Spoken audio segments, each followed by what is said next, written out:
toda la inseguridad jurídica que lamentablemente la caracteriza Ecuador. Escándalos como el de Chevron no han ayudado para nada, ¿no? El hecho de que inclusive Ecuador haya tenido que pagar indemnización a Chevron, el hecho de que se haya viciado todo el proceso a través de el amañamiento de sentencias que fueron escritas por otra gente, algo que lamentablemente se da bastante a menudo por acá. El hecho de que se le haya pretendido imponer una multa de una sentencia de $9.000 millones contra Chevron desencadenó una reacción, valga la pena decirlo, en cadena, como las explosiones atómicas por parte de Chevron. Y lo cierto es que quedó al descubierto que el abogado que patrocinaba todas estas causas, el señor Don Singer, lo que estaba haciendo era un negocio, ¿no? Era un negocio. Y el gobierno ecuatoriano se había prestado para entrar en una situación de contienda contra Chevron. Y lo que Chevron ha argumentado es que allá por el año 98, si mal no recuerdo, se firmó un acta de entrega-recepción, por así decirlo, de todo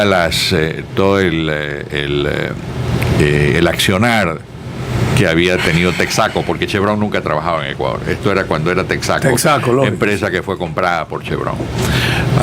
Y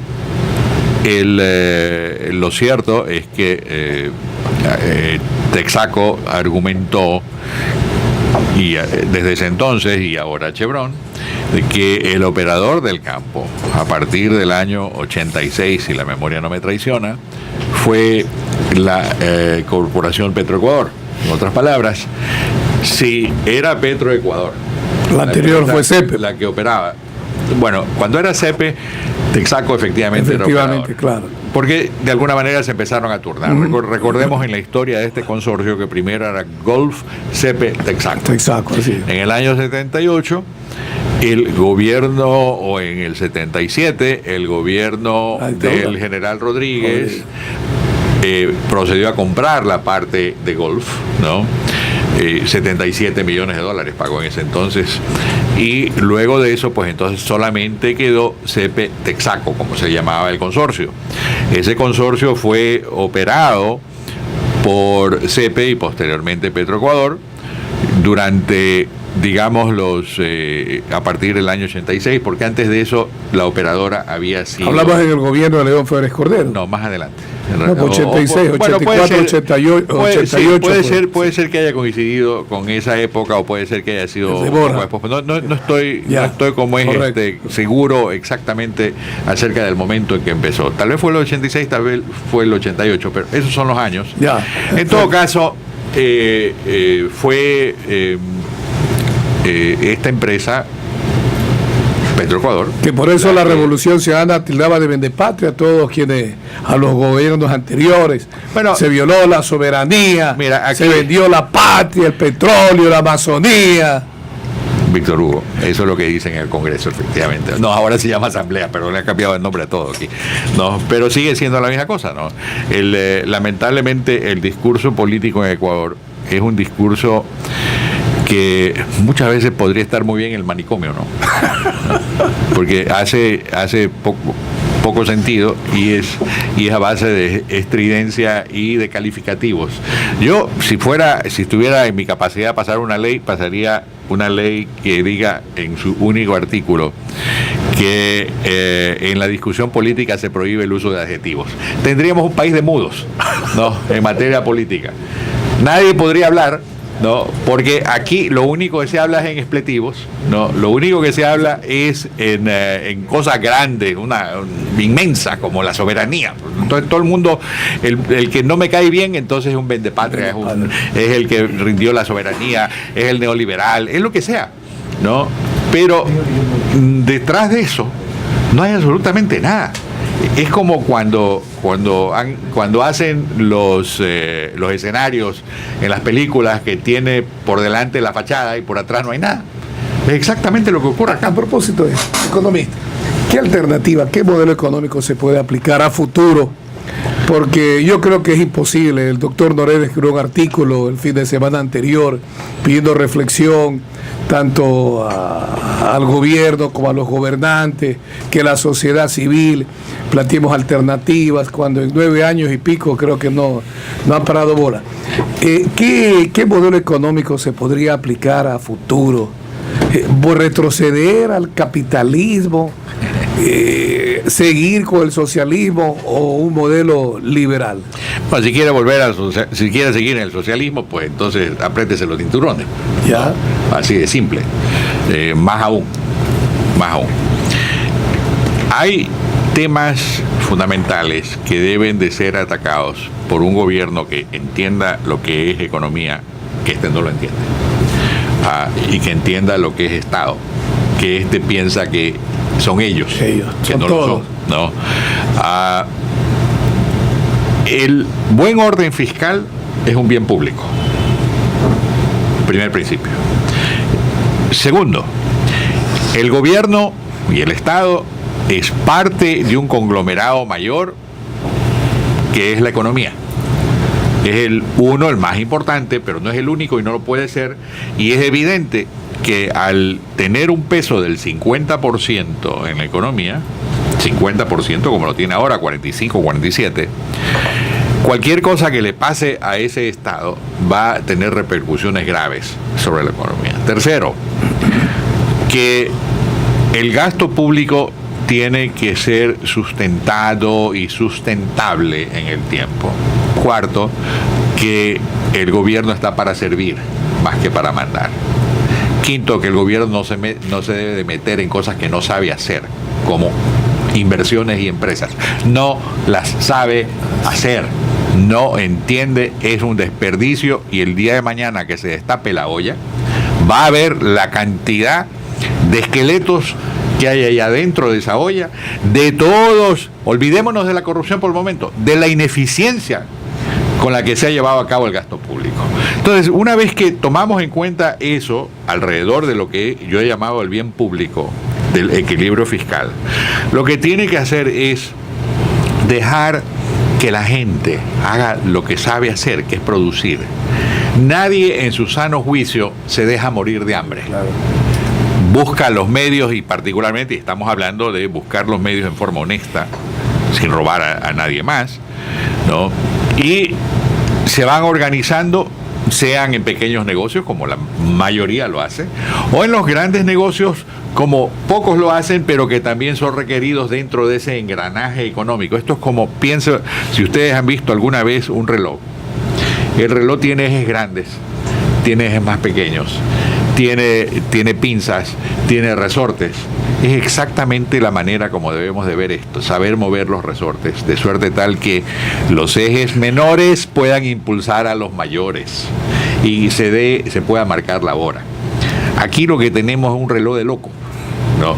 Que anda para atrás en vez de andar para adelante, ¿no? Y con las mismas necedades de siempre, que el gasto público es lo mejor que puede tener, que es necesario tener una burocracia como la que se tiene, que el presidente debe de ser el general de todas las fuerzas, operativamente hablando y no políticamente hablando, y en fin, toda una serie de distorsiones que lo que hacen es que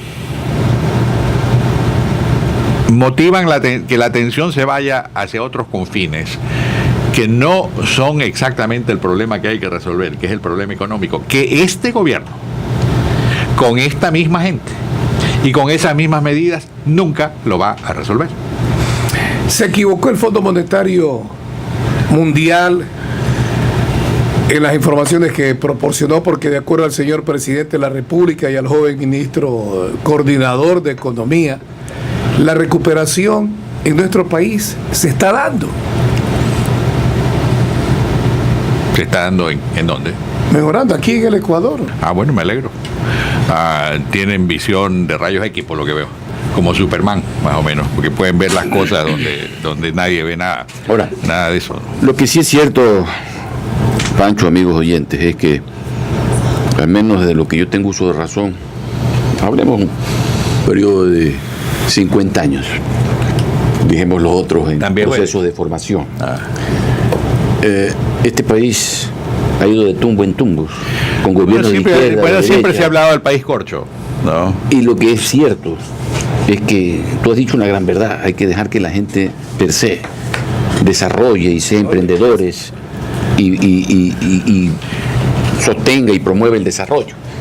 Entonces, justificar un gobierno ineficiente, adiposo, además grueso, que solo sirve para sacar el dinero a la gente con el cuento de que quiere dar servicios para los más pobres, reivindicar la justicia social, la equidad, el desarrollo, el bienestar, acabar con la pobreza, resulta una ironía en el transcurso del tiempo, al menos en el Ecuador, pero no es menos cierto de que el Ecuador en los últimos 50 años ha dado un salto cuántico en todos los aspectos, y todo no promovido por el gobierno, sino por la iniciativa privada. Es por la gente. Por eso, por la iniciativa privada, por la gente.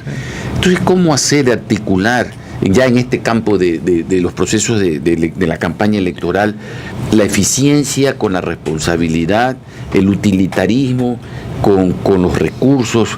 Porque a mí, yo te digo honestamente, Pacho, estoy muy preocupado, porque todos los discursos que estoy escuchando de todas las tendencias, lo único que hacen es reivindicar vendetas, egoísmos, inclusive en algunos otros casos hasta agendas particulares. Y así no vamos a construir un Estado que al menos pretenda ser competitivo, porque lo que al menos quiere la gente es que lo deje producir, pero también para poder vender. Y para poder vender uno tiene que ser competitivo. ¿Cómo hacer? Buscar la fórmula. A ver, los temas referentes a la auditoría o la fiscalización que se tengan que hacer eventualmente de este gobierno, asumiendo que hay efectivamente un cambio de gobierno en la tendencia del país, deben de llevarse a cabo por profilaxis, ¿no? Simplemente porque ha habido oscurantismo, ha habido una opacidad total en el quehacer gubernamental, en materias que inclusive, si se las hubiera sabido explicar y articular, podrían haber sido aceptadas de buen talante por la opinión pública, más aún en época de bonanza económica. Entonces, ese tema no debe de distraer de todos aquellos puntos que he hablado previamente, y que los enfoqué en los dos principales ejes de acción, el uno alrededor de la sanidad fiscal y el otro acerca de la libertad de mercado. Son los dos temas, claro, que uno puede incluir y debe de incluir, ¿no?, la seguridad jurídica, sin lugar a dudas. Uno debe de saber y poder incluir ahí la lucha permanente contra la corrupción, pero eso es en parte la fiscalización que se tiene que hacer, que no caiga en una vendetta. Estamos de acuerdo, las vendetas lo que hacen es hacer perder el tiempo y no siempre resuelven, bueno, puede resolver el problema para el vengativo, pero estoy de acuerdo, aquí no se necesita entrar en una situación de venganza, pero tampoco se trata de simple de impunidad, que es diferente que la inmunidad. No, son dos temas diferentes. Entonces, aquí lo que no se puede aceptar es la impunidad, porque hay cosas que hay que analizar y analizar bien a fondo, pero eso lo tiene que hacer gente responsable y no necesariamente tiene que estar dentro de una función política dirigida desde el Congreso Nacional, que espero que lo vuelvan a llamar así, ¿no?, como hicieron, bueno, la Asamblea Prestada de los franceses, ¿no? En fin. Ya, pero entonces frente a esto, vamos a tener que coincidir que un Estado, mientras más pequeño pero más eficiente sea, el que más conviene a una sociedad. Y no es porque significa laissez-faire, dejar hacer, dejar pasar, ni mucho menos, sino porque el Estado tiene que promoverse iniciativas individuales y colectivas cuando las mismas tengan como propósito el bien común, el bien colectivo. Estamos de acuerdo en todo lo que acabas de decir, Gino. si tú piensas por un momento que el Estado suizo es débil, estás equivocado de la misa a la media. No sabes de lo que estás hablando. Porque es uno de los estados más fuertes, en el sentido de que es bien organizado. Pero está ahí, pero no lo ves. No te molesta. No te está como es diciendo que hoy día te debes de vestir de negro y mañana de blanco, como estos intentan hacer, ¿no? Y que solamente vive los impuestos, sino es un Estado que sabe y que da toda la libertad dentro de un marco ya preestablecido, el pacto social. Dentro de ese marco social o del pacto social, todo ya queda, se pueden los agentes mover. El resultado de eso es que Suiza es Suiza. Modelo liberal. Es un modelo liberal total. Pero inclusive cuando hay modelos tipo estatales, llamemos así, como pueden ser los países escandinavos, Dinamarca, Noruega, Suecia. No obstante eso, lo que tienes tú son gobiernos que sirven al ciudadano. En otras palabras, lo que se hace ahí es que se aprovechan ciertas economías de escala, por ejemplo, en la provisión de servicios de salud. Pero se lo organiza eficientemente, de suerte tal que los servicios de salud puedan ser prestados en forma adecuada a los contribuyentes y se les da una red de protección social que también es un mecanismo equitativo, ¿no? Pero al mismo tiempo se permite la entera libertad para que cualquier empresario, por pequeño o grande que sea, pueda hacer lo que tiene que hacer con tal de que cumpla con la ley y pague sus impuestos. Entonces, no se trata de que el tamaño del Estado propiamente mide la felicidad al final del día. De lo que se trata es de que si el Estado es grande, sepa servir. Y que mejor, en mi opinión, es que el Estado sea más pequeño, porque lamentablemente en esta área del planeta los Estados y los gobiernos no saben servir. Se sirven ellos mismos. Se sirven para que los lenguaraces se apoderen de las plataformas, ¿no? Y se proclamen los nuevos profetas y mesías del milenio. Y eso no está bien. Eso lo único que nos hace es, como sociedad y como cultura, atrasarnos y ser menos eficientes. Vamos al corte y regresamos con el economista sueco. Teleradio, distinción en